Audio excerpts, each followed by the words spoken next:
Play. Sync. Fuck you. Yeah, I get that a lot. People are gonna wonder what the fuck like that exchange was about unless they are fully aware of like our audio recording process. And if they are, please get out of my house. Some bad falls in my time. Yes, you can tell we left this in. I'm impressed you are still alive, lad. And there's an appropriate song title if ever there was. I would just be junk on the floor. Oh, you poor lad. Must be delusional from the fall. I am not your enemy. Yeah, Chai has taken a lot of blunt force head trauma so far. His pupils are going to be like dishes. I mean, it would explain some of his dumbass antics. Yeah. Just wait until you see his master plan later on. I'm guessing there's going to be a lot of question marks, and this is the point where I wing it.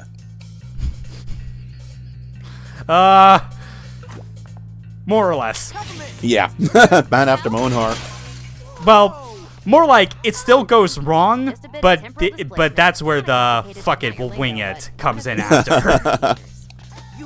Yeah, what's the old adage? No plan ever survives contact with the enemy? Yeah, that's basically everything with Chai.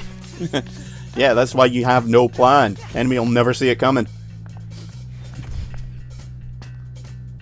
Doesn't look like you can So, make this jump. But see this that is the switch? part of the game where we spent a good amount of time last video talking quite a bit about like the mechanics of the game and how like by themselves they're not really unique or original, but it's the context in which they're used. This is the one mechanic where I feel like you've rarely seen anything like this in other action games that like I think this is the most unique thing it has outside of the rhythm aspect. And that is calling in character assists. Like, I haven't played this other game to like know for sure if the comparison is apt, but I remember friends of mine like saying it reminded them of like this indie game called Assault Spy. Oh, Where, yeah, like- I have that. Yeah, it's like a Japanese action game, like it's an indie made by people that was like, I think it was like also very Devil May Cry inspired. But Yeah. like apparently people had described it to me as having like a pretty significant like assist character function to it.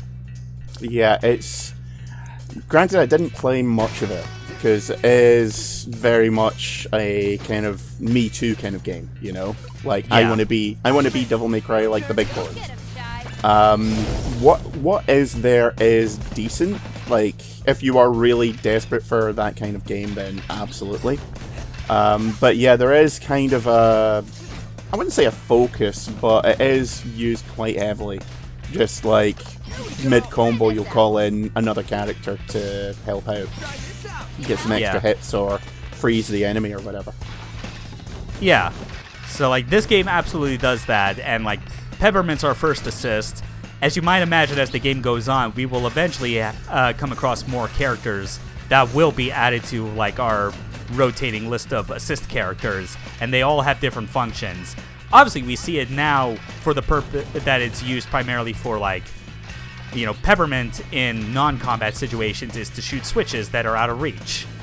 But more importantly, here's where she comes in when it comes time for combat. My time to shine. I can overload those enemy barriers, you know. Just call me in. So she's a ranged fighter. You summon her, and she'll fire in a volley of like little energy blasts, which, like everything, it's funny. Like when she's called in, like she fires like at their own rhythm. Like you could say they're like akin to like 8th or 16th hit notes for like when she fires. She's doing the tambourine. Yeah. Like, like as you get more of these characters to summon in, it's like even the sound effects with them are very much like other members of the band coming in. but like she's a really good like assist in combat, obviously because I mean look at that, you only need to summon her once, and like if she connects a full volley, that instantly deletes an entire shield. Nice. So you don't need to worry about having to break it down for too long. And even if the shield isn't there, just summoning in like Peppermint or any other assist character can do significant damage to an enemy's stun gauge.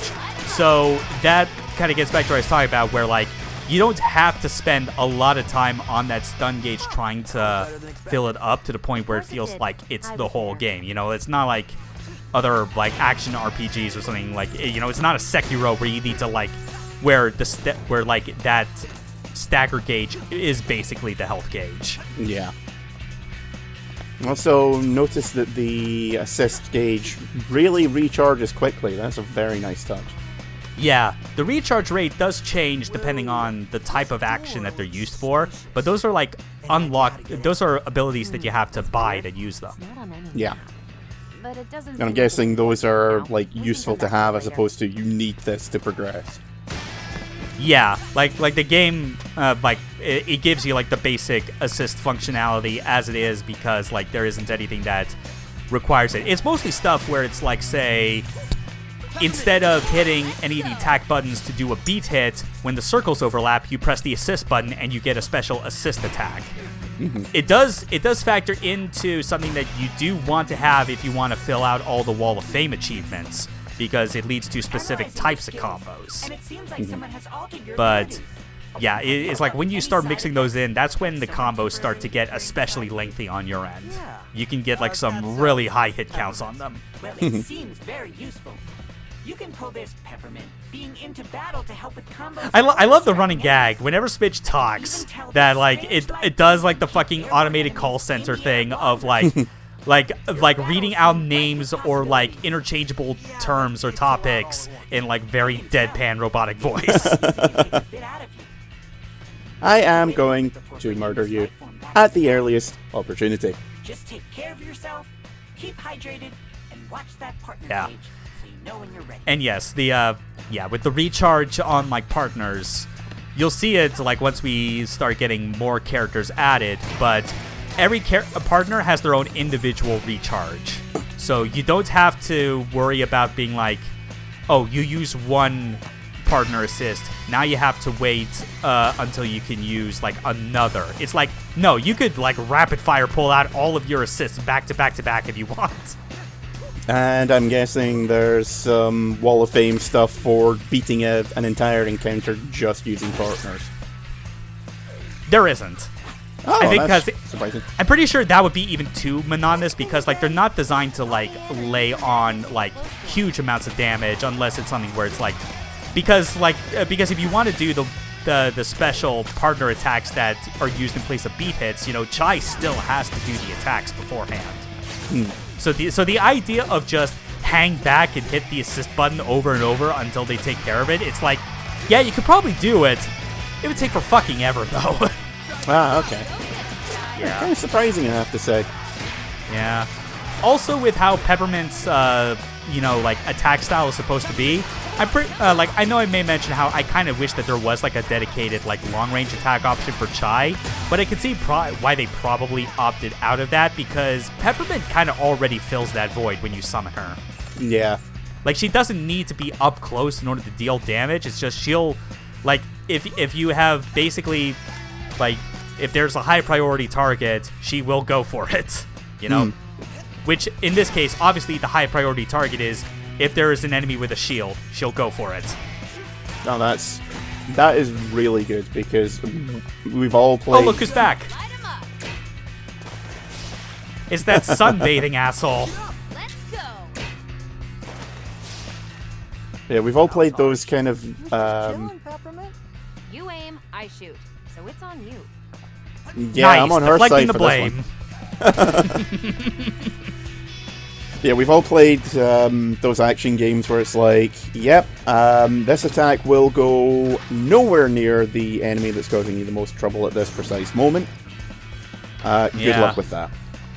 Like, I love Ninja Gaiden, and like that is still, I think, like the benchmark for like how like soft lock targeting system should be for like an action game. But there are still those moments where you're like, Ryu, why did you fucking break that vase?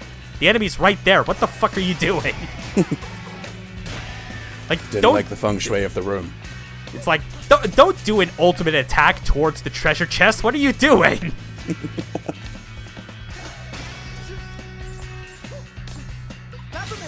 Yeah, More barriers to break. More vending machines to smash. Like this entire campus is just going to be like an absolute wreck when we're done with it. I keep thinking the can on the bottom right is Jack Frost from Shin Megami Tensei. Oh, kind of looks like it, yeah. Oh man, I wonder if we could get like a can of Cielo Mist. I mean, I'm not drinking that one, that's for damn sure. Oh, you don't want a drink that's named after the best character in Digital Devil Saga?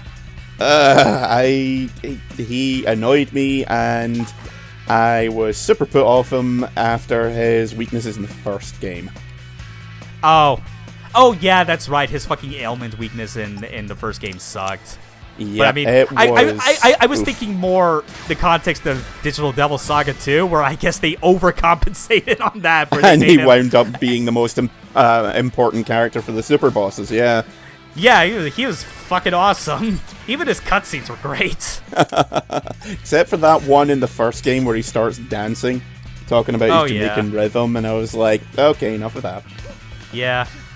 So we bought the assist abilities that I was talking about.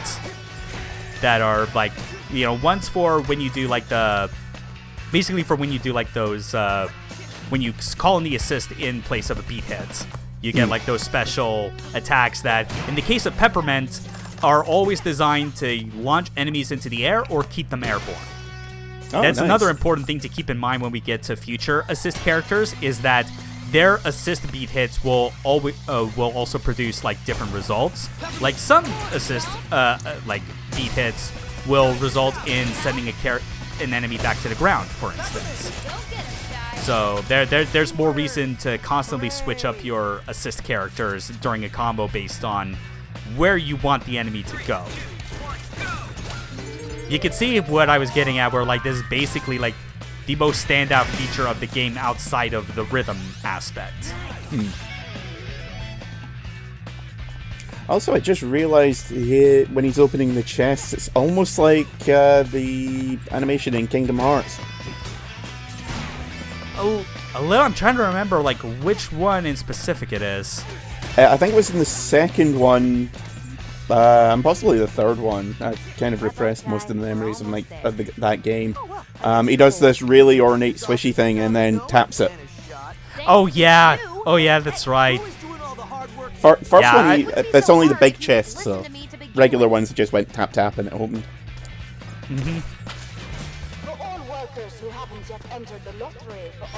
Oh, it's this bitch. Now's your chance. You won't want to miss this show. I'm holding on this for a very specific reason, because these flying billboards that like spout like, you know, intercom messages or whatever, you could shoot them. You could totally interrupt them if you're fast enough. Think you can help out, Peppermint? Anyway, Hi-Fi Rush has side quests. Fuck you, Did pigeons. not see that coming. Now this actually factors into a Wall of Fame achievement. That last one was sneaky. I do the work and you get the prize. How nice. Perks of being the main character. Sorry, which one of us is actually out in the field rescuing his ass, and which one just teleports in? All right. I mean, we are the muscle in this instance. Yep. Never going to imply that Chai is the brains. Yeah, the term dumb muscle was invented specifically for this kid.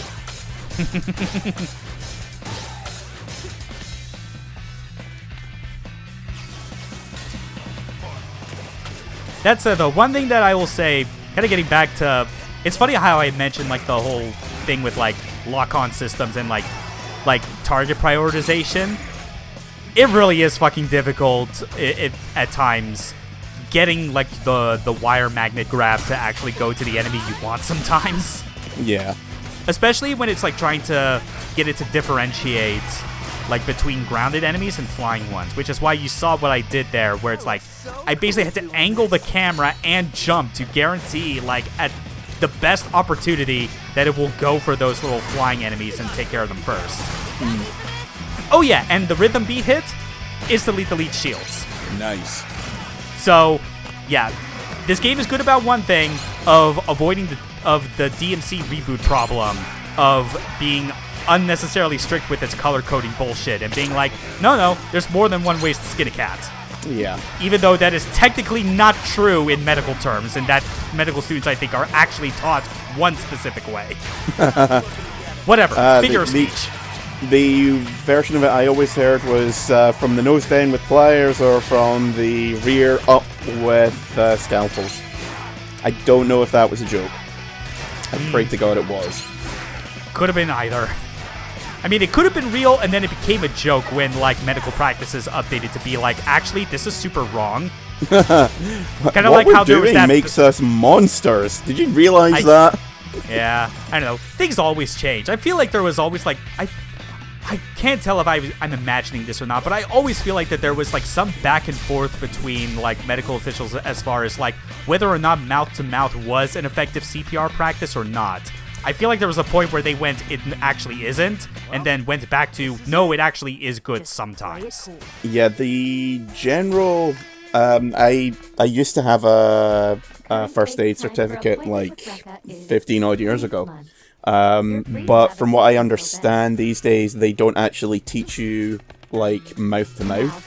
The CPR thing's completely changed now. I suggest you stop that. Office lady, not found.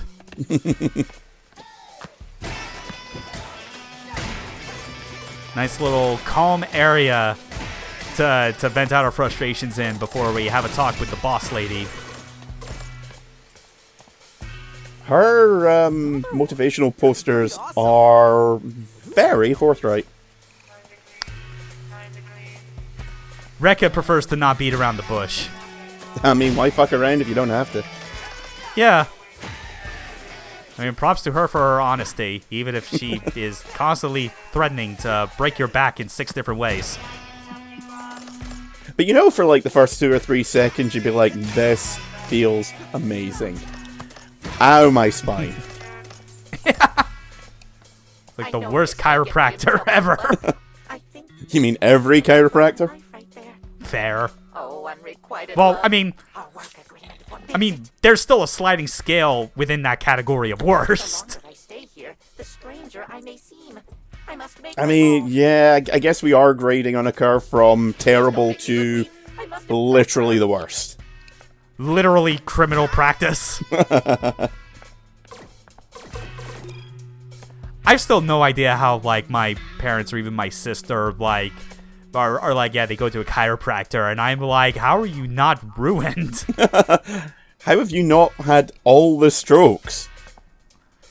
And this is what the interview process always looks like with Rekka. Anytime reporters are there to do a story. You'll be asking for slaps just to get another interview. Like, I get the feeling that if anyone hasn't drawn any art of her and Morbo from Futurama just being like besties. I'm trying to make this a better Oh, place look to who work. it is. Look at you. Oh, yeah, I forgot that he was in this. HR matter. And Joseph's here too. I think this encourages them. It's just a reminder. You don't have what I it wish takes. this Sebastian was in The Evil Workers here need Within. to know they Just have be to like get the out of that most hole like they dug themselves into. scenery chewing Max Payne-esque noir cop stuck in a survival horror game. We are supposed to. That's what he should have been. Not the bland, almost nothing character that he was in the first, or the whatever character he was in two. Honestly, Canadian, I guess. I only say that because I'm pretty sure his voice actor was Canadian. His voice actor in the first one was Anson Mount, who is currently doing Star Trek and was Black Bolt in the MCU. Ah. I don't know who replaced him. I don't think he was anyone particularly notable. Yeah. I just noticed that, like, the way he pronounced things sometimes, like, had, like, a very Canadian accent to it.